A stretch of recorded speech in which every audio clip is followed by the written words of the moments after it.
మహిమాన్విత ముక్కోటి ఏకాదశి రోజు మహావిష్ణువుని ఉత్తర ద్వారంలో దర్శించుకోవడం అద్భుతం, అనిర్వచనీయం. స్వామి యోగ నిద్ర నుండి మేల్కొని 3 కోట్ల మంది దేవతలకి దర్శనమిచ్చిన అత్యంత పవిత్రమైన పుణ్యమైన రోజు కాబట్టి ఆ రోజు స్వామి దర్శనం ఎంతో మహిమాన్వితం. విశాఖ సింహాచల క్షేత్రం అలవైకుంఠపురాన్ని తలపిస్తోంది. ముక్కోటికి సింహాచలం ఎంతో శాస్త్రోక్తంగా ముస్తాబవుతోంది. ఏకాదశి రోజు విష్ణుమూర్తి వైకుంఠ వాకళ్ళని తెరుస్తారట. అందుకే ముక్కోటి దేవతలు కూడా స్వామిని ఉత్తర ద్వారంలో దర్శించుకోవడం అనేది ఆనవాయితీ. అందుకే ముక్కోటి ఏకాదశి అని కూడా ఈ ఏకాదశిని పిలుస్తారు. వైకుంఠ ఏకాదశి రోజు మనం స్వామిని ఉత్తర ద్వారంలో దర్శించుకుంటే గనక కోటి జన్మల పుణ్యం లభిస్తుంది అని అంటారు. అలాగే స్వామి యొక్క అనుగ్రహం చాలా త్వరగా లభిస్తుంది అన్నది భక్తుల విశ్వాసం. అందుకనే వైకుంఠ ఏకాదశి రోజు విష్ణు ఆలయాన్ని సందర్శించడం అనేది అందరికీ కూడా ఒక విశిష్టమైన బదిగా భావిస్తూ ఉంటారు. అందుకనే విశాఖ సింహాచల క్షేత్రంలో వైకుంఠ ఏకాదశి మహిమాన్వితంగా స్వామిని దర్శించుకునేందుకు భక్తులంతా కూడా సిద్ధమవుతున్నారు. ఇందుకోసం దేవస్థానం కూడా ప్రత్యేకమైన ఏర్పాట్లు అయితే మాత్రం చేస్తుంది. మరి వైకుంఠ ఏకాదశి విశిష్టత ప్రత్యేకతలు ఏంటి అనే దాని మీద స్పెషల్ రిపోర్ట్ నేను మీకు ఇవ్వబోతున్నాను. మీ అనురాధ. వైకుంఠ ఏకాదశినే ముక్కోటి ఏకాదశి, మోక్ష ఏకాదశి అని కూడా పిలుస్తారు. హిందువులు అత్యంత విశేషమైన రోజుగా భావిస్తారు ఈ పండుగని. ఆషాఢ శుద్ధ ఏకాదశి రోజు మహావిష్ణువు యోగ నిద్రకి వెళతారు.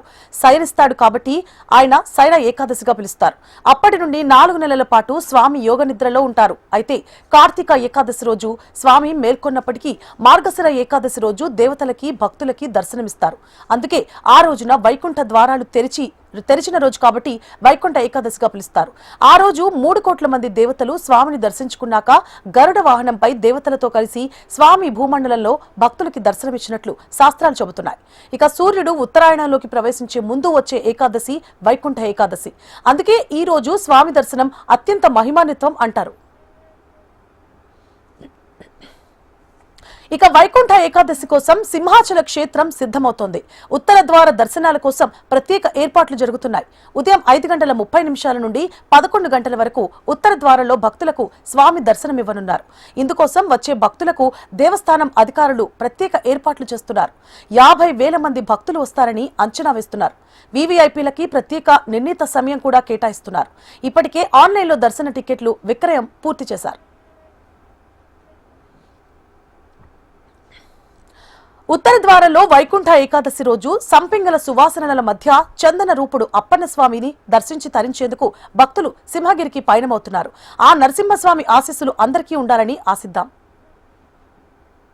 వైకుంఠ ఏకాదశి రోజు స్వామిని ఉత్తర ద్వారంలో దర్శించుకుంటే గనక కోటి జన్మల పుణ్యఫలం రావడంతో పాటు పునర్జన్మ ఉండదు అనేది మరి ప్రసిద్ధి.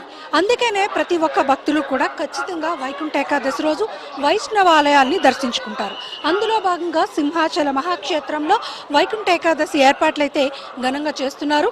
అలాగే దాదాపుగా ఇక్కడికి వచ్చే వేలాది మంది భక్తులకి ప్రత్యేక దర్శనాల్ని కల్పించడానికి కూడా ఏర్పాట్లన్నీ కూడా చేస్తున్నారు. ఉదయం 5:30 నుంచి 11 గంటల వరకు మాత్రమే స్వామి వైకుంఠ ద్వారంలో భక్తులకి దర్శనమిస్తారు.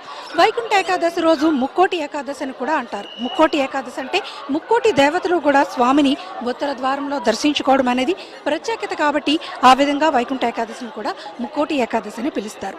మరి దీనికోసం సింహాచల క్షేత్రం ఆల్రెడీ ముక్కోటి ఏకాదశికి ముస్తాబైపోతుంది. వీడియో జర్నలిస్ట్ ధనుష్తో అనురాధ, HM టీవీ, విశాఖపట్నం.